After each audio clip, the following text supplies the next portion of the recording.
you can taste the sweet, sweet joy of spending a night, a short walk away from the beach in Waikiki for just $50 an evening. There was a man watching a video on his phone at full blast of a crying baby. Colin Jost nearly drowned surfing 4-foot waves in Saint Barts. The man who saved him was none other than Jimmy Buffett. That's a real story. We're going to dig into it, buddy. It is a buffet. A 24-hour buffet. It's a Dracula buffet. It's sunny here in the studio, which I'm feeling good about. What up, burnt ones? This is the Sunburnt Podcast, where we talk about comedy and tropical travel. To my right, as always, you know him from Netflix on the series Tires and his amazing stand-up special Move Closer. It's Chantry. And over here to my left is Mr. Thomas O'Brien, Emmy award-winning producer, writer, and my pal. Grab a float, put on your earphones, and drift away. Grab a Mai Tai. Because it's great to be in the tropics with your boys. So Tony's sitting there in the kitchen, just at the table, just weeping, just like full-on body convulsing, crying. Oh my gosh. You hear the sirens outside. So you hear all the sirens. Yeah. There's a knock at the door. He goes running into the living room. The whole family's there. The police walk in, and just in a moment of desperation, Tony just lunges for the cop's gun in his holster. Blackout. Wow. And that is how season 3 of Who's the Boss ended. Oh my gosh, dude. I've never seen a lot of these older shows, but that sounds intriguing. Yeah. Sounds like something people would talk about for a long time, Chip. It's really pretty amazing. Yeah. Oh, actually, we're already started, dude. Oh, hey. What up, burnt ones? This is the Sunburnt Podcast, where we talk about comedy and tropical travel. And we got a heater of a show, Chip. We have a space heater of a show. Let me tell you what we're getting into. Summer is right around the corner, and Chip's going to walk us through some inspirational summer memories. I have some. Waikiki has a brand new $50 a night hotel just steps away from the sand, and you won't love why it's so affordable. A NerdWallet report says Americans are being priced out of the Caribbean. We disagree. We might just give NerdWallet a swirly. Scrouge the gouge. According to experts, this hurricane season will be weaker than Chip's free squat. These thighs are getting skinny. Researchers nearly 6,000 feet below the Galapagos discovered a golf ball-sized blue octopus, and Chip, the scientist who found it, go absolutely ham. They go wild.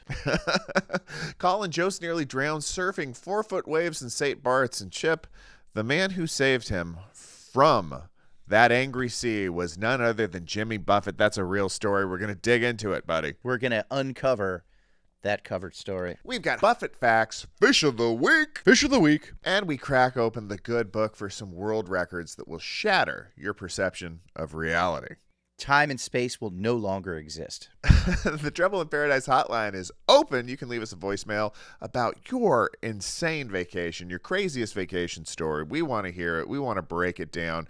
Call us at 310-845-6038. And I don't want to tell tales out of school, but you might be greeted by a very interesting / familiar voice. I'm very excited to hear this. And with that being said, Chip, it's time to get things kicked off with an old-fashioned slather, bud. Let's slather it up, Tommy. Protecting those bodies from the UV rays. Oh, we got to. Slapping on that SPF. How'd the shows go this weekend? Fun shows, man. Rainy, cold weekend in Philadelphia, but that pushed everybody inside to the clubs, and we had a lot of fun. That's great, dude. How was your weekend, man? You went to the beach, right? Oh, yeah, dude. Hit up the beach, had a nice little BBQ. No rain to speak of out here in sunny Los Angeles. Very jealous. But it's sunny here in the studio, which I'm feeling good about. And it's sunny in my mind because we're taking that perspective. This is the Sunburnt Podcast, where we talk about comedy and tropical travel. If you think those two things should go together, stay tuned. Front desk. Hi, this is Mr. Chantry in room 308. I saw the sign that says you must be wearing at least some clothing in the jacuzzi downstairs. Yes, that's true. But I didn't notice a sign that said that on the treadmill. It goes for everything in the hotel, Mr. Chantry. Bunch of Puritans. Chip! Happy summer, Thomas. I mean, it's not officially summer yet. It's getting close. It's right around the corner. I think this is my favorite time of year. Just as somebody who was obviously a student for many years, and then a teacher for many years. Oh, yeah. End of June. Yeah, once Memorial Day hits, obviously unofficial start of summer, but it's just like you feel the kids winding down at school, even though I'm not there. And you still have the whole summer to look forward to. The weather's getting nice. Yeah. This is it's graduation season. It's wedding season. Everything's happening. Everything's in full bloom, Thomas. Yeah. All is right with. I mean, most things are wrong with the world, but all is right with summertime, Thomas. Yeah, everybody loves a little summertime. Famously, Will Smith from Philadelphia had that great tune about the season. I think your whole community really embraces summertime. The place called the Plateau is where everybody goes. Is that true? I've been there once or thrice. Maybe not everybody goes, but everybody's been. We've been barbecuing, I will say that. Ooh, been barbecuing. If I had to pick, like, maybe my favorite aroma of all time. Like, think about the smell that you have that is whether it's like a food or just something in nature, might be that first strong charcoal grill smell of the season. It's got to be the best. I prefer myself a little Hawaiian tropic. Yeah, nothing. I mean, I think that's it for me, dude. Yeah. Yep. We grilled it up this weekend. We grilled it up strong. Yeah. Great to have a nice BBQ, the first one of the season. Feels good. Yeah, we had burgers, we had brats, we had spicy Italian sausages, Chip. A real Sunburnt affair. We enjoyed the heck out of it, man. That's beautiful. But summer is right around the corner, as you were saying. I just get so excited, like I said, this time of year, and I was going down memory lane. Yeah. Google Maps took me there, and I was just thinking about my summer memories, and I think that I think every kid had these same memories, and you forget about them unless you're put back in that place. And I think sometimes the rat race of everything we do, we don't think about those just long, slow dog days of summer that we just had. The world was our oyster when we were kids, riding bikes around. For sure. So I just kind of want to go through some of my favorite memories as a kid. I'm sure you'll relate to this, but just again, riding your bikes, playing baseball all day. Your parents don't know where you are. You're just running around wild, because we're kids.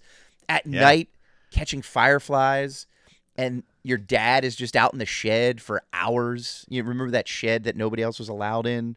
Yeah. You just be in there, and just there's no school ever, so there was no school nights, so you could stay up late. Your friends would sleep over. Yeah. Maybe you'd tent out in the backyard, and then your dad would bring a friend into the shed, and he'd be in there for a while, and then after a few hours, only your dad comes back out because he says that his friend is taking a nap and that he'll probably wake up and leave once you go to sleep. Remember those days? I mean, not that specifically. That's well, yeah. I mean, but I think in general, maybe you didn't have that experience. But I mean, but there was also work. But you loved doing the work. You'd have to weed the garden. You'd mow the lawn. Dad would always be fixing up the house because it was time to do those home improvements. Like he'd be down in the basement for hours in the basement bathroom with the door closed, just running the table saw for hours because he's fixing the plumbing down there. In the table saw for the plumbing? Got to cut the pipes and stuff. So I mean, it's just fun times, Or even, but Dad wasn't all work, He would play games with you and your brother. He'd play Pirate Treasure. Do you remember playing Pirate Treasure when you were a kid? No, tell me about it. He'd pretend to be a pirate, and he'd be like, "There's a treasure chest out there in the field behind the row of pine trees. How about you and your brother go dig a big hole and look for it? Hole about 4 feet deep, about 6 feet wide, and you'd look for a pirate treasure." And we never found anything, but it was just fun to dig that hole in the back. And it had to be that size. I mean, it was a big chest, apparently. I mean, we had to we dug a lot of holes, but we never actually found anything. But it was just we're getting work, we're getting exercise in, and it was excitement. It was summertime. Yeah. Like this is all sounding a little bizarre. I mean, you grew up on the West Coast. This is more of I guess like an East Coast summer, Well, I mean, you probably went fishing. Your dad probably took you fishing.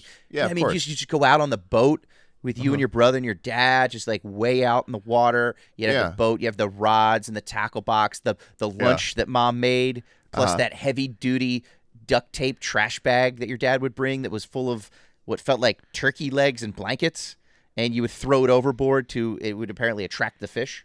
Something sounds off here. Well, I mean, not everybody's a fishing fan. Like I understand, but I just remember the heat. I mean, obviously it's hot now, but back then we nobody had central air back then, and it was just you just dealt with the heat, and you only had those window units. The only room in the house for us that had air conditioning was my parents' bedroom, and then that little room next to the bedroom where your dad kept all that random jewelry and those shoes and those old dentures that he sort of had displayed in that little room. You had to keep it air conditioned to make sure all the stuff was, being kept well. Chip, were you ever scared of your dad? No, he's a great guy. He was a lot of fun. Had to go on a lot of business trips. Again, he spent a lot of alone time. It spent a lot of time reading newspapers, crime reports and things like that. But, other than that, he was around, and it was just fun. But it was just that summer feeling. You would just do all of those fun things all summer long. And then every September, all good things must come to an end. You'd have to move to a new town. You would change your last name from Chip. Anderson to Jenkins, Chip. and then you'd start school. Chip, I think, dude, something's feeling off about your dad in these stories. Every year you guys moved. Yeah, you would changed your move. name? You change names. You get to pick a new name in the last name, and then you start a new school. Yeah. Chip, Yeah. So anyway, happy summer, everybody. Those are my summer memories. I'm sure you have a lot of the same, and just good old times this time of year in the heat. Happy summer, everybody. Happy summer, everybody. All right, Chip. Should we get right to it, Thomas? Yeah, let's get to it. I'm gonna change. I gotta sage the room mentally. I'm gonna take another hit here. Take another sniff. Another slather. Maybe I'll do that too. Just. All right. Yeah, we're getting into it, buddy. All right. Okay, I'm charging up. I'm firing back. Feeling good. All right, everybody. This is a segment we call For the Algo. This is for the algorithm. Where we talk about tropical travel and general news that we think the algorithm will like, but the burnt ones will like even more. Absolutely. First story, buddy. You can taste the sweet, sweet joy of spending a night, a short walk away from the beach in Waikiki for just $50 an evening. Is that 50 Hawaiian dollars, Thomas? The currency of the United States, United States of America. $50. 50 bones. The downside is you're basically sleeping in a coffin. All right. Okay. Give and take. The First Cabin International is Hawaii's first capsule hotel. A Japanese imported micro sleep format that treats your bed like a business class seat, not a room. Chip, can you picture what I'm talking about? I'm talking about picture a tour bus bed. Yes. You got a little bunk. Mm-hmm. There is there's no door. There's just a little curtain. There's no private bathroom. There's no nothing. But you are a short walk from the white sands of Waikiki for 50 bones an evening. How are you feeling about it, buddy? I mean, I'm feeling pretty good. The wife's going to be a little snug in there, I think, the two of us. I think so. I mean, if we're going to have to split that, but, maybe we'd splurge and each get our own bunk. I mean, wouldn't it be great to not sleep in the same space as your wife on vacation? In separate drawers, basically. These are basically drawers, Thomas, if I'm not mistaken. Yeah. You are in Hawaii, you're in Waikiki, you're in paradise. Yeah. Sleeping in a drawer. There's an episode of Seinfeld where Kramer has an oversized cabinet of drawers, and he ends up renting them out to Asian businessmen to sleep in one drawer of his dresser. I mean, if there's anything we know about Kramer, it's he was ahead of his time business wise. Also very delicate racially.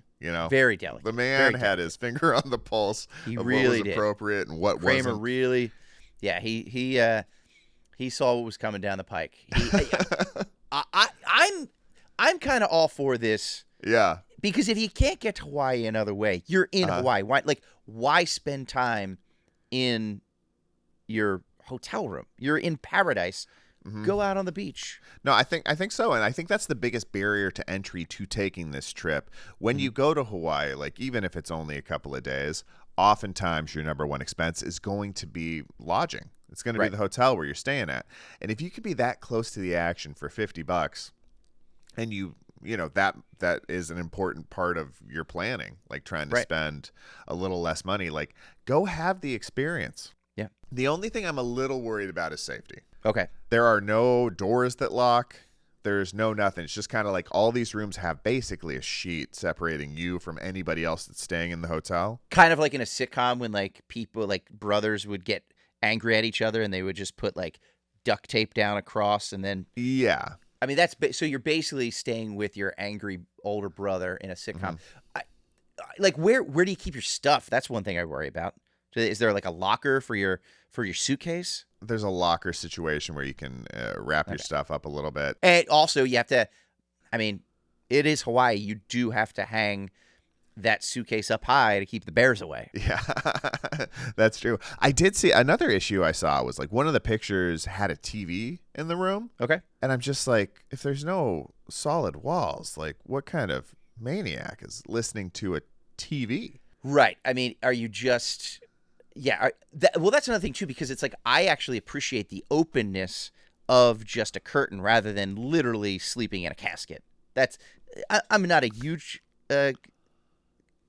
what's the word I'm looking for? Claustrophobia. I'm not a huge claustrophobic, but having a little open air, but then again, the sound barrier. Speaking of sound barriers, we need to discuss something real quickly, and I don't want to get off on too much of a tangent. I was on the subway in Philadelphia the other day. Yeah. Not too many people around. But there's people in the subway. Yeah. I heard a baby crying, and I was like, ugh. Now I'm literally on the sub to get from my subway station where I live to Center City, Philadelphia, 7 minutes. It's a quick ride. It's nothing crazy, but I don't need a baby crying in the same car as me. But it happens. I understood.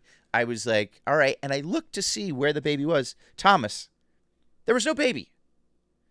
There was a man watching a video on his phone at full blast of a crying baby. Chip, this is unhinged behavior. That is psychopath behavior. The one sound that people don't want to hear that you don't have to have. And he's like, you know what?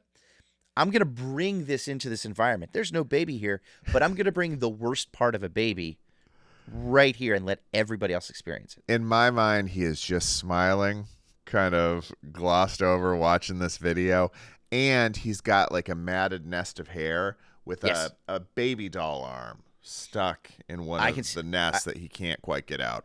I feel like if I would have spent more time, that's what I would have seen. I think you're true. So my concern would be that I would be in paradise right underneath crying baby guy. That's the concern. And if you're talking about also, I don't know how they vet this, but like the cheapest hotel in town is often where people who are having a real tough time rest their head if they can scrounge together enough money. So, you know, you mix some of that desperation with a bunch of people that are just trying to maximize a trip, have as much fun as possible. I don't know. There's something about it. Like I almost felt irresponsible if I was to come out here and only say glowingly positive things about this idea just because of the safety concerns. Absolutely. Like I feel like I could bump it up just a little bit. Pump up the jam? Pump up the jam. Pump it up. Shake that body for me. $75 a night. I think, okay. This has a lot of 6-minute abs flavors that you're throwing me right now. It really, 7 little chipmunks swinging on a branch, chewing on an acorn on my uncle's ranch. You know that old Children's Tale from the Sea. You dropped that in the episode last week, and I was just like, I actually went back and almost put that clip in the podcast, but he's not on camera when he says it. It's just Ben Stiller reacting, and I was like, that would be weird. But that old Children's Tale from the Sea? From the Sea. Oh, dude, that guy's the best. I think I could spend $75 a night. Okay. You ready? Yeah. So I'm bumping it up just a little bit. For $75 a night, I could bribe one of the workers at an ABC store to like just sleep in a back aisle, like as they're closing down. Yeah. Let's say 10 p.m. or whatever. I slip in, and they're like, okay, Miss Chantry. I think they inflate just a couple of floats for me that I could use as a bed. Yeah, that's going to be an extra $1 per float, Chip. $1 per float. They would inflate it. And then for that $75, I think I'm entitled to not a free-for-all, but I can have a little snack or two. Yeah. Maybe a little beverage from the fridge, maybe some potato chips, maybe some peanuts, whatever. You know, you grab a little candy bar. And I think that's part of it. $75 a night. They're making out. I'm making out. Nobody's getting hurt. I think that's my next plan in Hawaii. Sleeping in the back of an ABC store. Chip Chantry, the Honolulu rat, they call him, because he lives his life like a rat would. Yes. Looking for ways into convenience stores to sneak a candy bar and keep warm and dry. I am the North American Bodega Hawaii cat. I like that, dude. That's fun, man. Yeah. So for context, like mid-range Honolulu hotels, like not even close to the beach, just kind of the average price, closer to like $300 plus a night. That's six times that little shelf you're getting. You know, it is, and like they've got a nice lounge there. You can chill out. They've got a little kitchen area there. Oh, that's nice. And I've seen the view. It's on the 14th floor of a business plaza. Okay. So like it's up there, but it's got a beautiful view of just like, you can picture this right where the Royal Hawaiian is. They're just looking at that pink hotel, which was right next to the Outrigger where you were staying. And yeah, dude, it's just right there. So I don't know, man. Like I know you can probably get an Airbnb for like maybe $125 a night, like a little like studio apartment that you can crush in. Yeah. But if you're by yourself looking to just have an experience you might not otherwise be able to justify, I don't know, dude. Pretty great option, I think. It's interesting too. It's a story to tell. You're sleeping in a little coffin. Yes. And now going back to it, I will say that how would you play this? Now we are both happily married men, but let's say we were back in our single days, we decide to do this. Yeah. You meet a nice young lady down at the Moana, down at the surf bar there. Yeah. It's getting late. You're like, things are going well. You're like, hey, want to come back to my shelf? Want to come back to my drawer? Right. Do you want to come back to my drawer? I can open the curtain for the both of us. I think it would have about the same success rate as anything else I tried. Right. I don't think I would have any other. Yeah, I would have any more problems than I would have if I had a luxury room. So, dude, I was thinking about it. What hotel does Dracula stay at in Waikiki, Chip? I guess he would stay in one of those coffin rooms. No, he likes private bathrooms. But he does go to the First Cabin International to eat. There's a lot of unprotected necks. It is a buffet. A 24-hour buffet. It's a Dracula buffet. Yeah. Yeah, dude. Oh, this is fun. Like, I know you've traveled around a bunch. We've had, like, through comedy, our fair share of, like, maybe not the most premier housing at certain points. When was the last time you slept in a really cramped spot, dude? I don't know about cramped spot, but literally one time down in the Outer Banks in North Carolina, there was a club that put us up in their house. They were nice enough to open their home to us, and they had a larger house, almost a wing to a certain extent that was sort of our own. But there was one night a week where there was two sets of two comics there. There was like two different shows going on. And so I basically had to sleep. It was almost a crawl space under a house. It was sort of a patio, sort of a garage, sort of a crawl space. Didn't love it. How about you? What's the most cramped you've slept in? I was thinking about it, man. It was... I've been, lucky as of late to not have to cram into too many places, but I think it involves you, buddy. Oh. Over a decade ago, I came to visit you in Philadelphia like 3 or 4 places ago, and I slept in your little living room couch at the time. The little blue couch. The little blue couch, yeah. And I was just like, you were nice enough to let me stay there instead of making me get a hotel room, because I don't think that was really in the budge at the moment. But I was thinking, I think that's the last time I like slept on something. I was like, woke up and I was like, that was a tight squeeze, baby. The not so love seat, man. That couch, which was basically a love seat, let's face it. Yeah. Was tiny. It came with the apartment. That was like 2 apartments ago before we bought our house. Yeah. And we just kept it. It moved to the next apartment with us. It wasn't that comfortable, and we had it all through the pandemic. And like, you know, things are crazy during the pandemic. You couldn't sleep. I would go out and just lay on there and watch TV at night to try to fall asleep. I slept on that couch way more nights than I'd want to admit. We actually brought that tiny little uncomfortable. By the way, it was the flimsiest thing. Like I could like pick it up and throw it over my shoulders. That's how big this thing is. We moved it to our new house when we moved in. We have a giant sectional now, which is nice, but we thought, oh, maybe we put it in a side room or whatever. And then we decided right away, we're just like, it was kind of torn up from the cats, and just we just decided we were going to get rid of it. So we put it on Facebook, you know, like the Buy Nothing group. Like, it's free. Does anyone? Thomas, this guy in flip-flops showed up with two basically toddlers, like a 3-year-old and a 5-year-old, in this little compact car. And was like, sure, I'll take it, thanks. And I helped him carry it out to his car with his feral children just kind of running around on the sidewalk. And then he's like, yeah, I'm just going to throw it on the top of the car. And I'm like, do you have straps? And he's like, well, sort of. I don't even think he had straps. He literally just put this little couch on the top of his tiny little Honda. Yeah. With like the children loose in the back. And he just drove it with like his hand holding that couch. And I was like, all I wanted was him to get out of sight of my new home. And my brand new neighbors at the time just saw me look like the furniture version of a drug deal. He only had about 15 blocks to drive. Yeah. But I don't want to know what ever happened to that couch. I feel like that's the kind of guy who's not seatbelting in those kids too. Like, they were feral. He doesn't believe in restraints. Mm-mm. He's maybe a thoughts and prayers type of guy. Like, very much so. Like holding it together through a cosmic force. Just a cosmic gumbo. Cosmic gumbo. Yeah. Cosmic gumbo. All right, dude. Well, I mean, I don't know. That sounds sick, dude. So I don't know.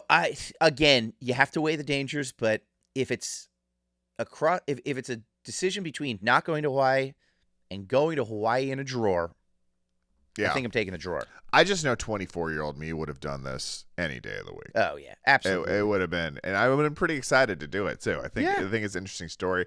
And then once you get there, dude, you just walk outside. You're right there. You're in the sand. You're right there in the sand. Yeah, you can go to the ABC store, get a float, step over a sleeping chip chantry. It'd be amazing. Absolutely. All right, buddy. Money is a theme today because despite record travel numbers to the Caribbean this year, some haters are saying those numbers, not unlike the dad from The Lion King, are about to fall off a cliff. Ooh. Hakuna Matata. Hakuna Matata. Islands.com is reporting via NerdWallet that rising costs are pushing budget-minded American travelers away from Caribbean destinations in 2026. Dude, this contradicts everything we've been hearing. Yeah, the first quarter, everybody's going to the Caribbean. Yes. And they're just upping the prices. Yeah, dude. So this is coming from, it's so weird, the information relay these days. But this is islands.com writing an article that heavily features a NerdWallet article from last month. Sure. And by the way, NerdWallet, like, has there ever been a dumber name for? I mean, it just, I got to be honest, my blog Dork Billfold really took a hit after they opened up shop. Money clip show writers. Yeah. Geeksatchel.com. Are you a wallet guy or a money clip guy, Thomas? I'm a wallet guy, but I keep it slim, and I'm a front pocket. Okay. I think I really need to adjust. People say that the biggest old man thing about me is my wallet. Yeah. I do have a big old thick wallet, and I think I really need to trim down because I almost never use anything in it. Yeah, in this day and age, especially with the phone, like you kind of need your ID, and that's it. Pretty much, yeah. ID and phone. I did see an advertisement for something that's completely hilarious, but it's just amazing. It is a device. Mm-hmm. You take your credit card, debit card, whatever, and you place it, and it's like a big star, but it's like a princess, like a wand, like a magic wand that a princess would have, and you stick the your credit card inside the top of the star of the wand, and then you just bring the wand. You can't now, and the card's totally covered. It's just a magic wand, and then you just tap your magic wand to the little readers, and it magically pays your price for it. It's amazing.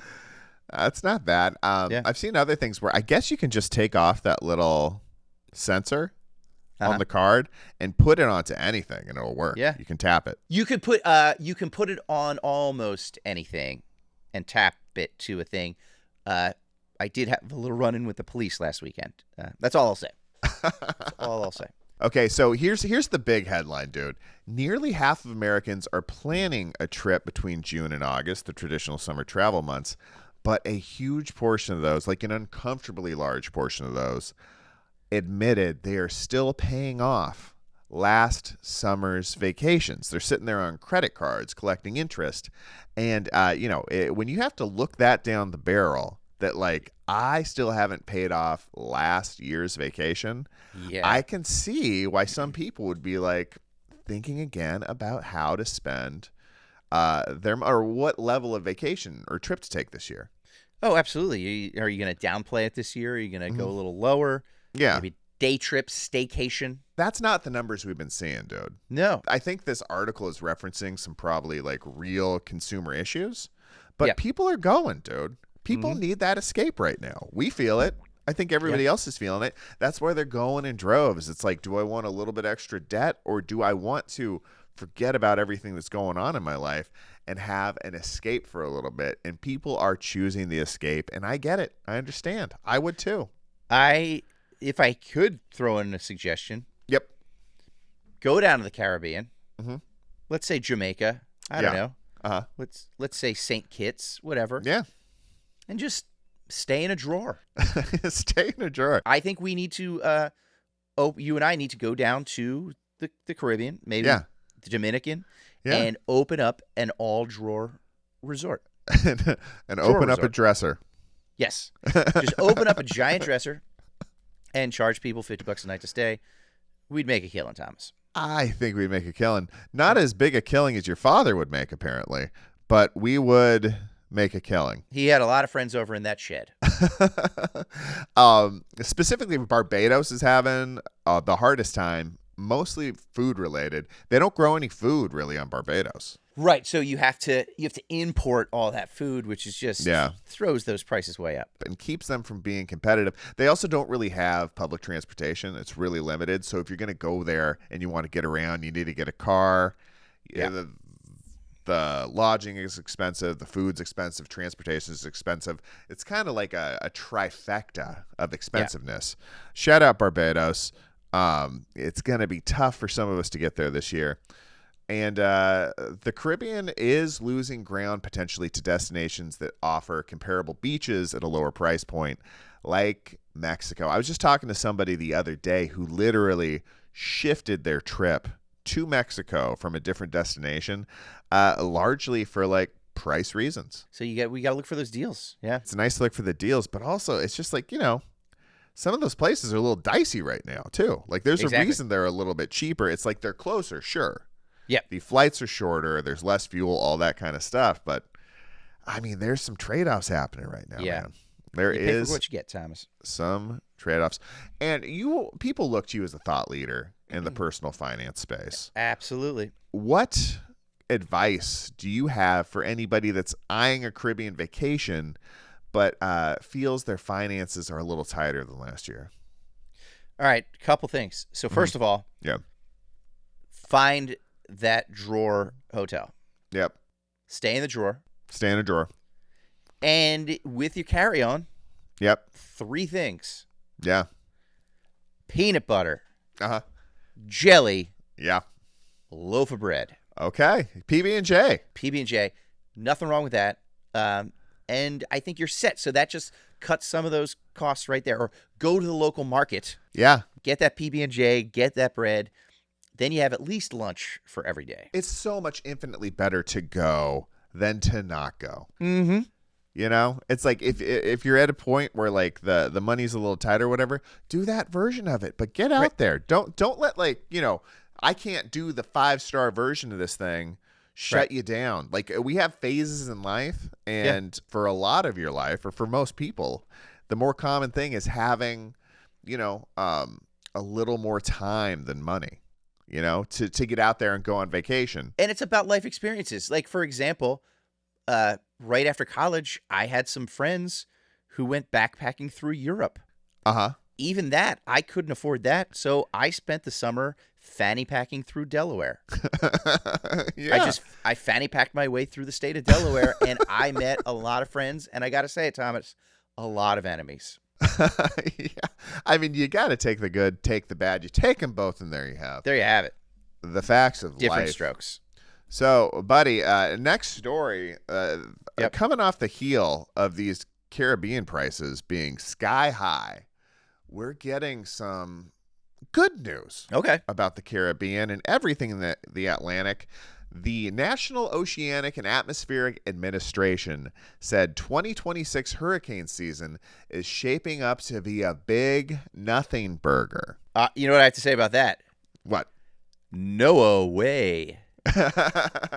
NOAA, the acronym. Thomas, are you saying no hurricanes this year? I'm saying low hurricanes this year. Low hurricanes. What I was able to extract from all the scientific talk, ascertain, was 1 to 3 high-intensity hurricanes are predicted this year. I mean, considering what we've seen in the past, not bad. Last year was pretty heavy. So, yeah, it's like they're reporting that 2026 Atlantic hurricane season is forecast to be below normal, which is actually like their lowest rating they have. Okay. Oh, that's good. It goes from below normal to above normal. Yeah. And I think it's like tied in with El Nino somehow. I don't really know how any of it works. Yeah.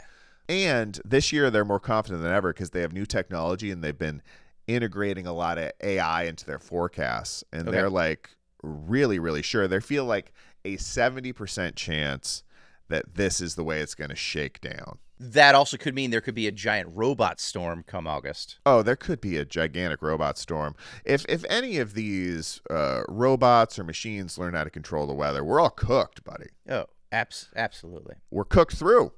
Maybe it's also just Mother Nature saying, just looking at the news and being like, you know what? The U.S. doesn't need any of this. We'll lay off them this summer. We'll lay off them just a little bit. Is that something you think about when you're booking a trip? Like there might be a hurricane, like maybe I shouldn't, maybe I should. Yes and no. Uh-huh. I am a little affected by that. I'm much more affected by awards season. I don't want to be out of the country when the Tonys are happening, when the Emmys are going on. Yeah. I want to be there sitting in my house with the party and all of the special cocktails I've made and all of the appetizers. Nobody ever shows up. No, people usually RSVP. No, but at least I'm there. But yeah, no, I think that is something. If I was going to go to the Caribbean, I think maybe it is a little cheaper and you roll the dice with it. But go into the middle of the Caribbean in, let's say, September might not be you're rolling the dice a little bit. But it sounds like this summer, the chances are a little bit more on your side. Yeah, I'm of the believer of like book it, and they see these things coming. I don't think there's been a situation where it's just like everybody woke up and there was this hurricane they didn't expect. No. Like I think you play it safe, and if you need to back out, like if there was an active hurricane gonna hit someplace, I'd probably be like, I'm gonna leave a little early. Yeah, maybe get some of that trip insurance. Yeah, get a little trip insurance. And it's like there's a hurricane coming next week. I'm not gonna fly out there for that. Having said that, I don't want to see anybody's vacation ruined. Yeah. I don't want to see any injuries or, God forbid, deaths. I don't want to see any major catastrophes, infrastructures, damage to buildings, whatever it is. I don't want any of that. But I do love a good big storm. Oh, dude, a big storm. I, on my honeymoon, ended up feeling the outside rim of a hurricane. I am glad you said of a hurricane. Keep going. Yes.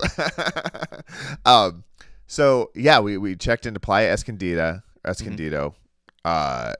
there in Puerto Vallarta, like just north of it, Point Aminta, Sayulita to be specific. Sure. So we check in, and it's just, dude, the wind, the seas were angry, dude. It is howling.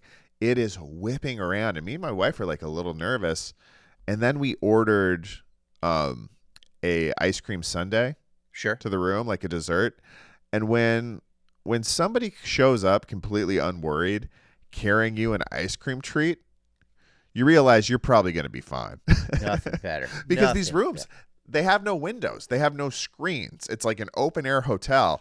And the wind is whipping through the room, dude. Just coming all over the place, howling. It's like you have this canopy around your bed that just is like being tossed to and fro. And we woke up, there was so much crap that had blown in the room. Oh my God. We went out for breakfast, and by the time we got back, like the staff had like cleaned it up real nice. You would never have known it happened.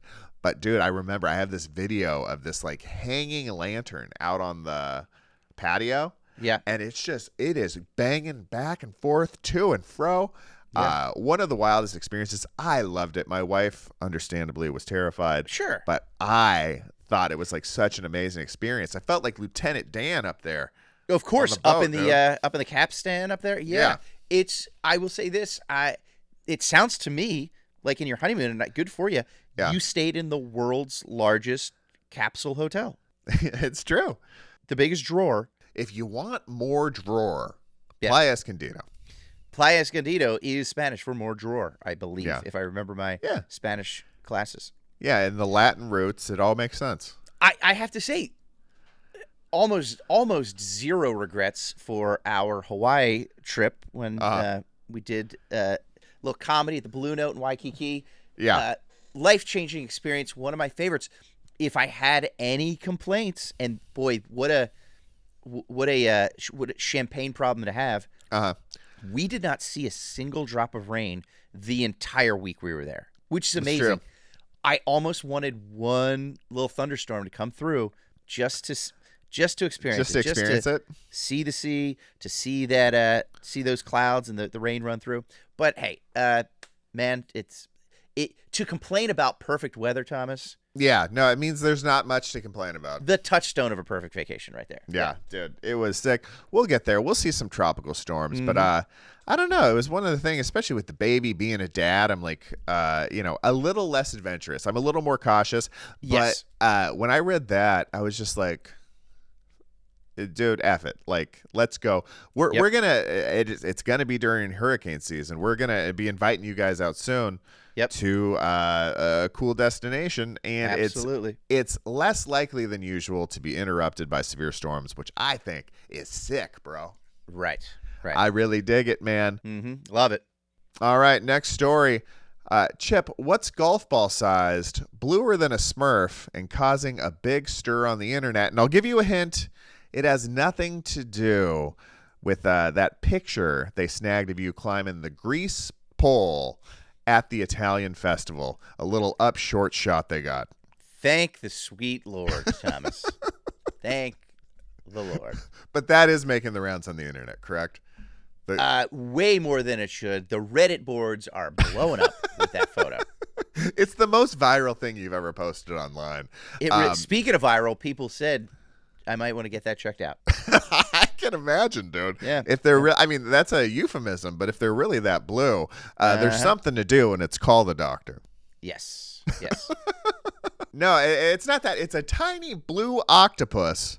Scientists found 5,800 feet under the water in the Galapagos. We love the Galapagos, Chip. We love the Galapagos. Not only is it the birthplace of the Philly fanatic. Oh, yeah. He's from the Galapagos. Nice. It's just an underwater haven, ecosystem on and off the island. Also the title of a great book by my favorite author, Mr. Kurt Vonnegut. Nothing wrong with the Galapagos. Out there off the coast of Ecuador. Just to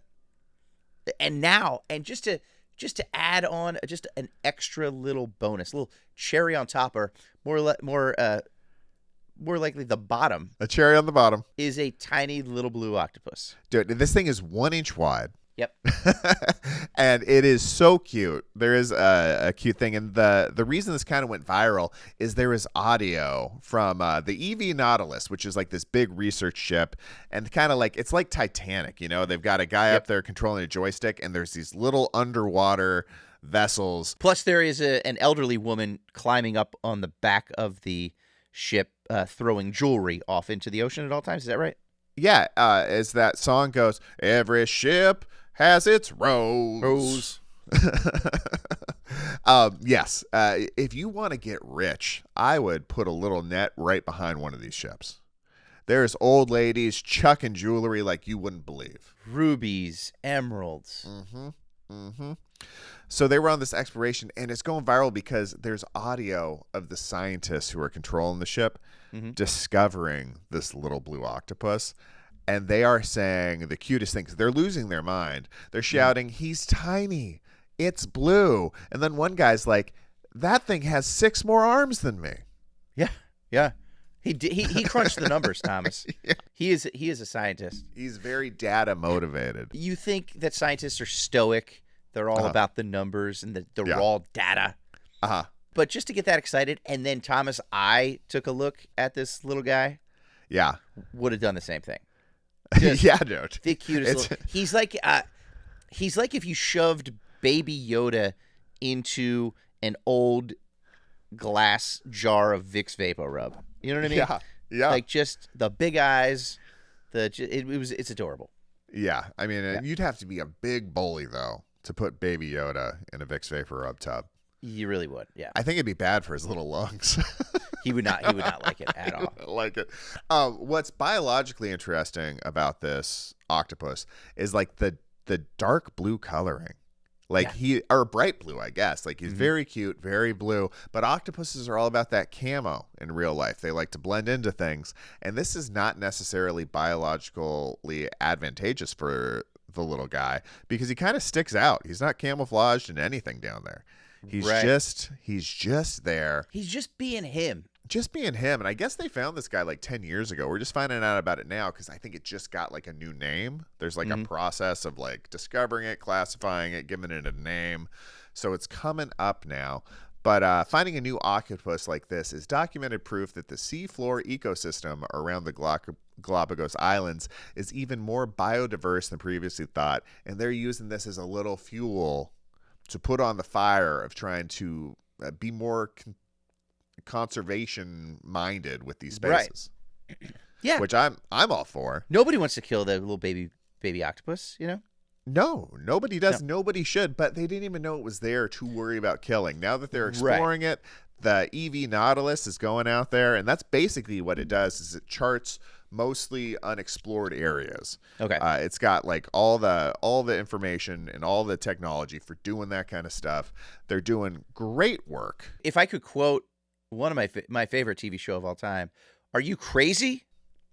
Are you blue? I seem to have blew myself. That he is very much that Blue Man Group blue. He is Blue Man Group blue. It is that sort of royal blue there. Yeah. And also, like, I don't know if it was straight up Galapagos, but Snake Island, famously featured on Sunburnt Podcast, was off the coast of Ecuador too, right? I want to say that was actually off the East Coast. I could be wrong. Okay. I think it was off the East Coast of South America. Okay. But well, do you remember, man, Snake Island? That brings back memories. What a fun, scary place. We were so naive before that to not assume there was a Snake Island, and then there was a Snake Island, and I still have nightmares, Chip. I think it would be more fun to have nightmares about tiny baby blue octopuses. Do you just have nightmares about the deep sea in general? Knowing your lung condition would never really allow you to suitably withstand all that pressure down there. It would just boom, pop, done. Yeah. I'm not letting you go in the deep blue, buddy. Thank you, buddy. I don't care how much you want to see this little guy. I'm gonna swim down. I gotta see it. Gotta see it. Next story, dude. This sounds like it was made up in a Wu-Tang name generator, but something that just makes Sunburnt Podcast stories. This is unbelievable. Jimmy Buffett saved Colin Jost's life after a surfing accident in Saint Barts. This is a true story. It's literally comedy and tropical travel all wrapped into one. I saw this on a podcast recently and then saw like an article that corroborated it. It's also apparently in his book that I will never read. Sure. just being, I don't know why I threw that in there. I guess it's just honest. I haven't read a book in like 17 years, Chip. Yeah, you don't necessarily read, and that's fine. Yeah, I see clips, baby. Right. I just get the algorithm feeds me things and I drink them down. Not unlike you fine folks who are watching this wonderful content on the Sunburnt Podcast. Right. He was sitting next to Jimmy Buffett at a dinner in Saint Barts, and apparently Jost had no idea who he was at the moment. Like, you just don't expect Jimmy Buffett to be sitting next to you. Even if there's people I know well, if I see them in a place I didn't expect to see them, I might recognize the face, but I'm not going to remember their name. Like, if I'm at a TGI Fridays and I see a little tiny blue octopus, I'm not going to be like, oh, that's the guy that I met at the bottom of the ocean by the Galapagos. Like, you just don't put two and two together right away. Not at first, at least. Just that baby octopus either, just having some wings. Yeah, so he just heard like this very affable guy having a conversations and happened to mention Margaritaville, and Colin Jost was like, holy crap, I'm sitting right next to Jimmy Buffett. To JB. He either had just started doing Weekend Update or was about to start doing it. Yeah, I think it was about like 12 years ago or so. It was like 2014-ish. Yeah. Yeah, that makes sense. So he's there talking to him, and Jimmy Buffett is just, believe it or not, the best guy. Of and course. He invites him out surfing the next day. They go surfing. Colin Jost describes himself as an okay surfer. I guess he can handle himself on a board. Yep. But Jimmy Buffett gives him a warning. He's like, hey, don't ride the waves all the way in. This beach gets a little rocky up towards the front. Stay back here. Just keep it in the barrel, baby. Be chill. Be cool. Relax. Have a good time.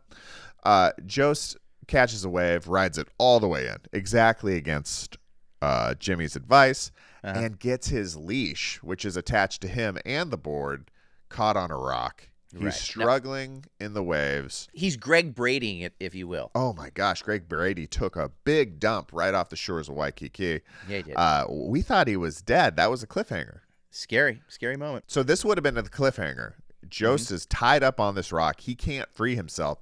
The waves keep pounding him. Like, there's, this is how people drown. It's really scary. Yeah. Not to fear. Jimmy Buffett was watching him like a hawk the whole time, saw him going too far, and then got his guy. Jimmy Buffett's got a guy. Of course he's got a guy. Sent him over there, got him to cut Jost free, and now Jost has gone on to continue his storybook life where he gets to marry a huge movie star, gets to continue to do Weekend Update, be wealthy for doing comedy. Yep. I mean, Jimmy Buffett is just not living his own dream. He's helping people stay alive long enough to live their dreams. He's changing their attitude, changing their latitude, literally. Specifically when it refers to latitude above sea level. Yes. Because you got to keep at least a nose or a mouth out of that agua unless you've got other plans of breathing. 100% true. Do all famous people just like hang out, even if they don't know they're going to be? Like, how does that work? How is there such a small world that you go to Saint Barts and you just sit next to Jimmy Buffett? I think everybody has that story because I don't know if you read up on this. I did a little bit deeper search, and right around that same time, there was a story. Frank Stallone gave Michael Che the Heimlich maneuver at a Pizzeria Uno. Oh, wow. Saved his life. And if we didn't have Jimmy Buffett or Frank Stallone, we would never have a joke swap on Weekend Update. That reminds me, Frank Stallone, that's funny. I was working at a production company that you ended up working briefly, but this was before your time. Yeah. Back in the day, and somebody internally came up with the idea for a prank show hosted by Frank Stallone in the vein of like Jamie Kennedy's You Got X'd. Sure. Or Ashton Kutcher's Punked. Right. Called Prank Stallone. I mean, it's right there. Where Frank Stallone would go do pranks on like unassuming celebrities he theoretically would be able to blend in with. I have a feeling Frank Stallone can kind of blend in with anybody at this point. I mean, I don't even know if he's the man's doing well and still around. I hope you're doing great, Frank. I think he's okay. Yeah. A celebrity's brother? Right. I think if he's around and you're another celebrity, you're a little more at ease Absolutely. than if just a regular random is. You're like, oh, this guy knows how to act and behave and doesn't need anything from me. He's got a brother he can need things from. He's probably met Carl Weathers. Yeah. He's got a soup brewing. Got a stew going. Stew going. You can get a refill in any drink. It's a wonderful restaurant. It's a wonderful restaurant. Again, thank you, Mr. Buffett, for saving the face of comedy over the last decade. Jimmy Buffett, just the man. And that's it for the Algo. For the Algo. We're moving right into talking about the man, Chip. We are. We're talking about the man, the myth, the legend. This is Buffett Facts. And every week that we can, Chip and I dig into the annals. We do the deep research that only the biggest Jimmy Buffett fans already know about to share with you and the world. And this week is no exception. We each found a Buffett fact that we are going to deliver to you on a silver platter. And if you don't mind, Chip, I'd like to go first because it is apropos to things we've been talking about. Go for it, Thomas. Jimmy Buffett chose to save Colin Jost's life for one simple reason.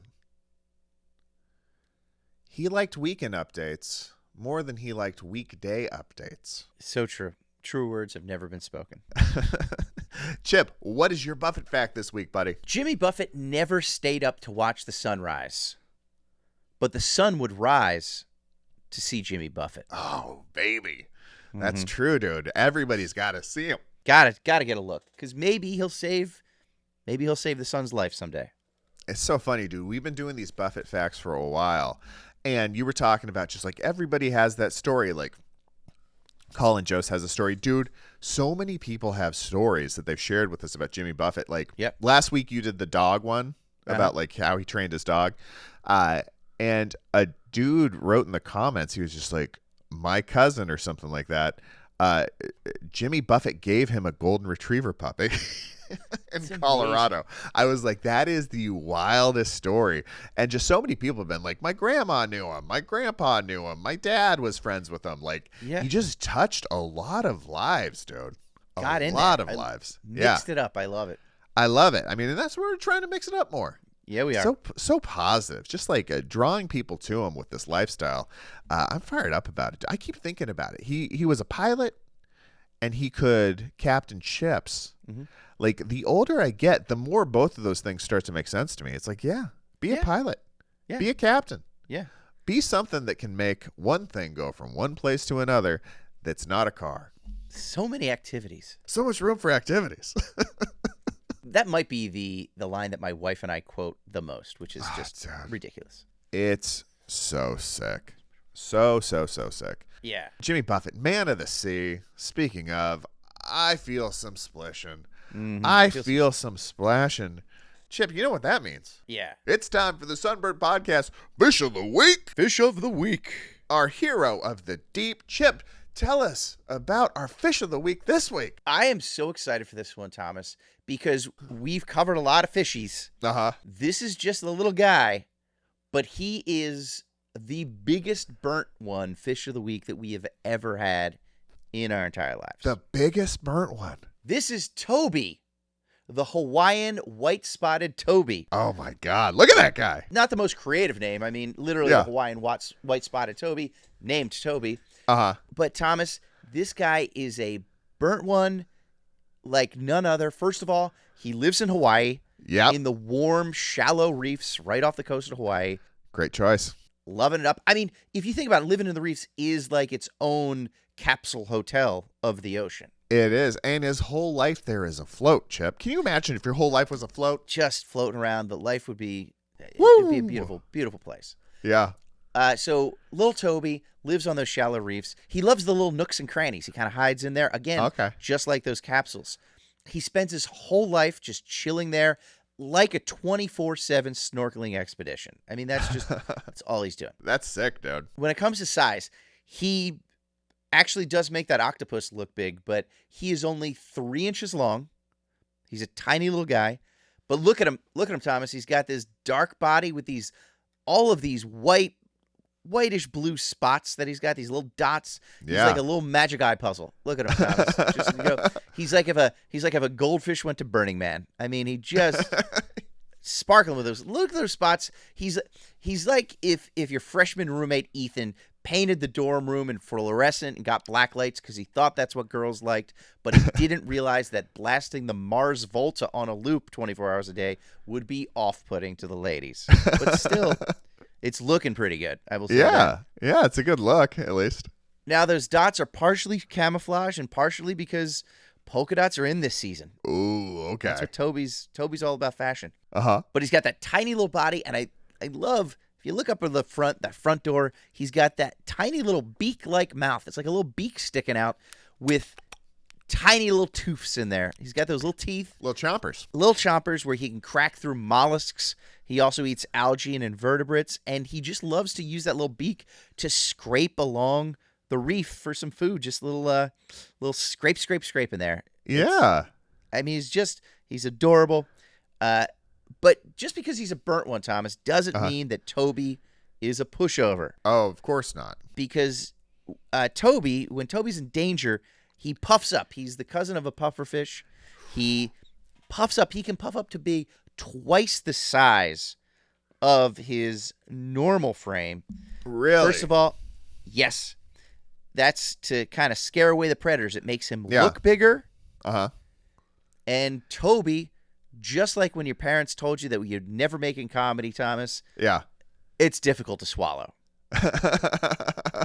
Yeah, because he's too big. I mean, that's a real mog. That's a frame mog, Toby. Thomas, that's exactly what I was just going to say. He literally puffs up and just mogs out those buoyant buoys that are trying to predatory him down. I will say that.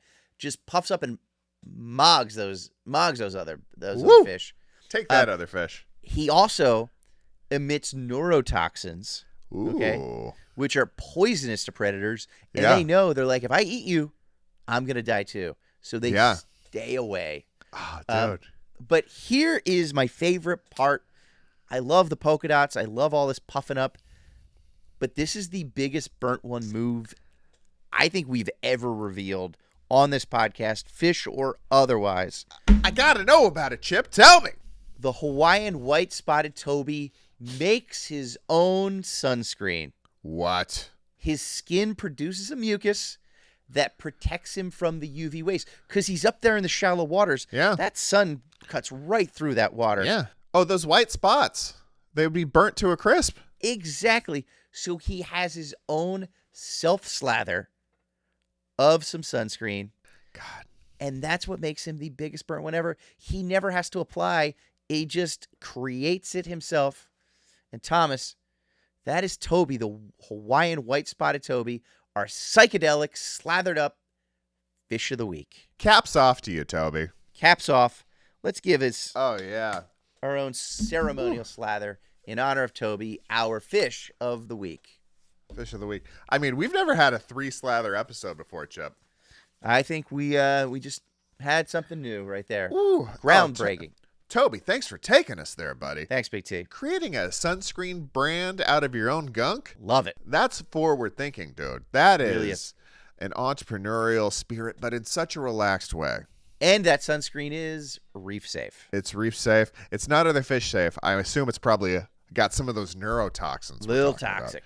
Yeah. You don't want to use that Toby juice if you ain't Toby. Nope. All right, buddy. Thanks so much, dude. What a great fish of the week, dude. Toby's a certified rock star. Yep. All right, man. Now it's time to open the good book. Open it up. The good book. We're talking about the highest, the biggest, the fastest. If it's in the good book, we'll cover it. But we have 2 piping hot world records, Guinness Book certified. Scorchers. That we're digging into today, Chip. Mm-hmm. You want to go first? You want me to go first? What do you want? Go ahead, Thomas. I want to let's hand that good book over to you. Crack it open. Okay, Chip. I found the record for the country with the most islands, and I want to be clear about this, Chip. Not the country with the most Epsteins. Thank God. Just the country with the most certified, documented, honest-to-goodness islands. All right. Let's start off with how many islands do you think it took to set this record? What's the record for the most islands certified in any country? Is it like around 100 islands? 200? I mean, that would be a lot. Yeah. That would be a lot, I think. So maybe we might want to scale back those expectations. We don't normally try to overshoot. We might have done it. I'm kidding. It's 17,508 islands, buddy. What? 17,000. In the fictional land called Indonesia. I was going to ask if it was Indonesia. I love it. Love it. 17,508 islands. That's not a typo. That's not a rounding error. That's not a fever dream. 17,508 islands, Chip.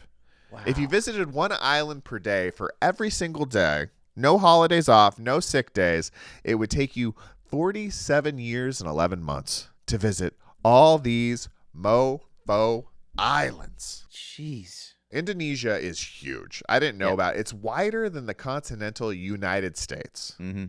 Just this collection of islands, making it the most island-dense nation ever certified by the Good Book. Right. Of those 17,508 islands, only 6,000, just only a mere 6,000 are inhabited permanently. Okay. All right. So that makes sense. But also Indonesia, do you want to take a guess? This is just, I find it fascinating. Guess how many people call Indonesia home? I know it is surprisingly highly populated. Yeah.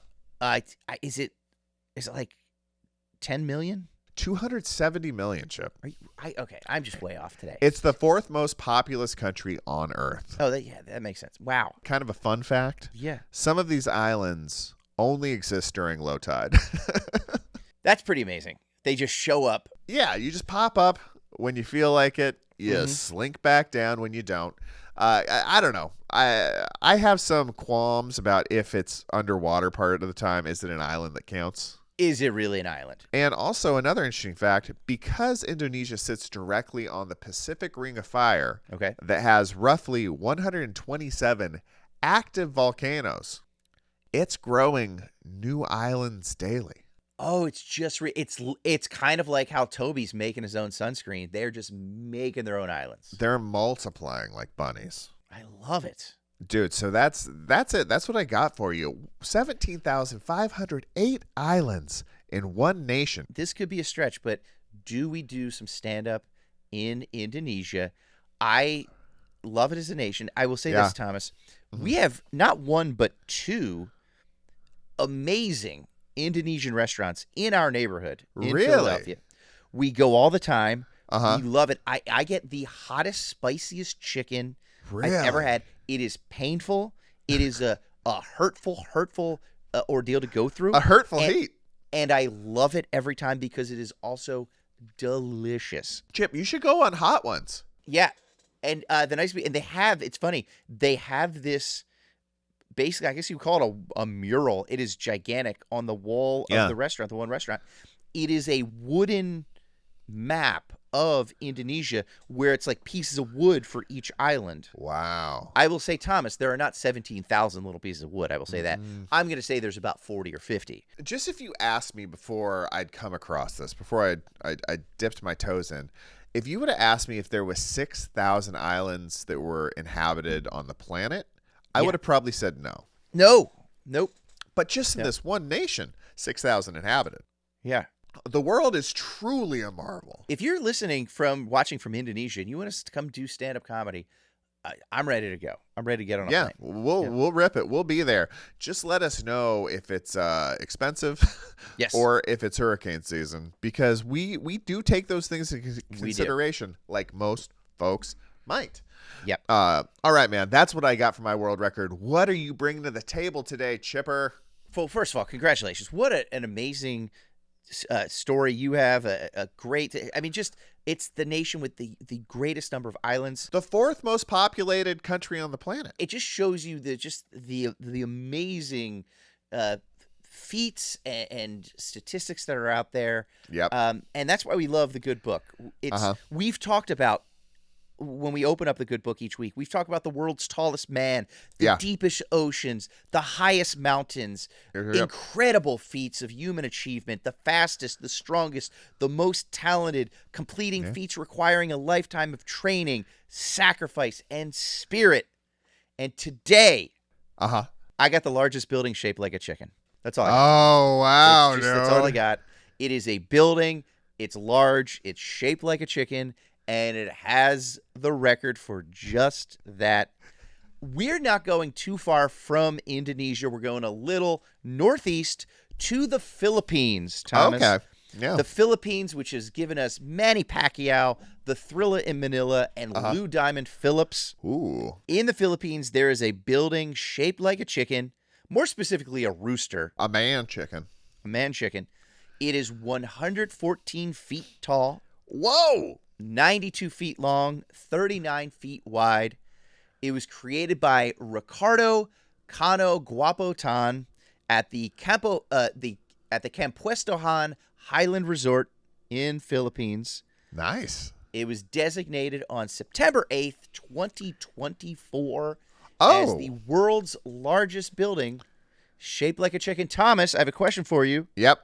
Do you want to take a guess what the usage of this building is? What kind of building is it that's shaped like a rooster? I would, restaurant? Is it a restaurant? You're very close. Although, honestly, you might be correct. There actually may be an adjacent restaurant. There might be a restaurant involved. It is actually a hotel. Oh, you can sleep in a rooster. You can sleep in a rooster if you want to. It is. There are 15 rooms in this hotel. Uh-huh. Some nice accommodations.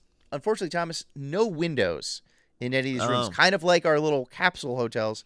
There's no rooms because there's no windows because they didn't want it to throw off the look of the rooster. Because chickens or roosters in nature have no windows.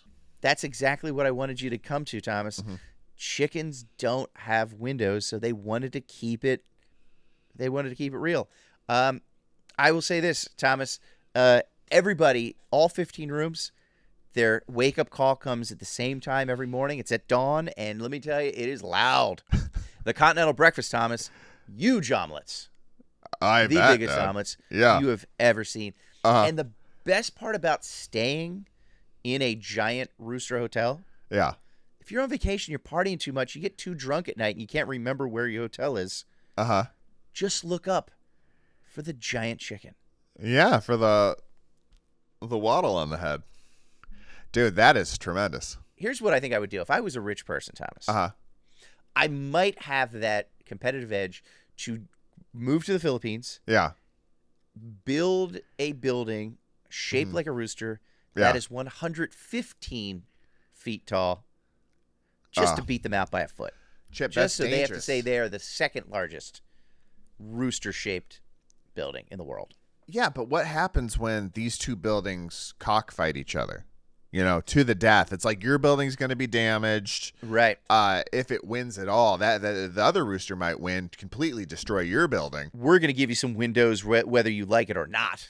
Exactly. A couple of beak windows. Beak windows. Beak windows. Mm-hmm. This is unbelievable, dude. That is our world record for the largest building shaped like a chicken. Congratulations to the people of the Campuestohan Highland Resort in the Philippines. Cockadoodle, don't sleep on this resort. Don't. You got to check it out. You can stay in the largest building shaped like a chicken, Chip. Why would you not? Can you imagine? I mean, especially with your affinity for spicy chicken. You know, you like chicken all different kinds of ways. A I do. hospitality chicken, that might be a whole different cock of the walk. And I love a rooster in a tropical environment, man. I was just thinking the other day Just walking about around. my dad just being surrounded by all those chickens and roosters. That was the one time I didn't like it because I literally thought they were going to I thought they were gonna consume your father in that Foodland parking lot. I did too. I was just sitting there and like just waiting for. I was like, Dad, why are we sitting here? And I know, he was sitting down enjoying some Foodland wares, as you do at lunchtime, and he just popped a squat right there on the curb in the parking lot, and these birds were on the prowl. They were circling. They were circling, and he was just undaunted. I think part of him was like, I'm significantly bigger than a chicken. Right. Which is like probably the right frame of mind. Yeah. It's not where I went. These are just little chickens. Dude, what a great memory. What a great memory of traveling around the islands. That was I last love year's Chip Chantry's Thanksgiving Paradise. The Paradise Tour is continuing this year. We're going to have some announcements pretty soon. But everybody, this is the Sunburnt Podcast where we talk about comedy and tropical travel. Until next time, stay burnt. Front desk. Hi, this is Mr. Chantry in room 308. I saw the sign that says you must be wearing at least some clothing in the jacuzzi downstairs.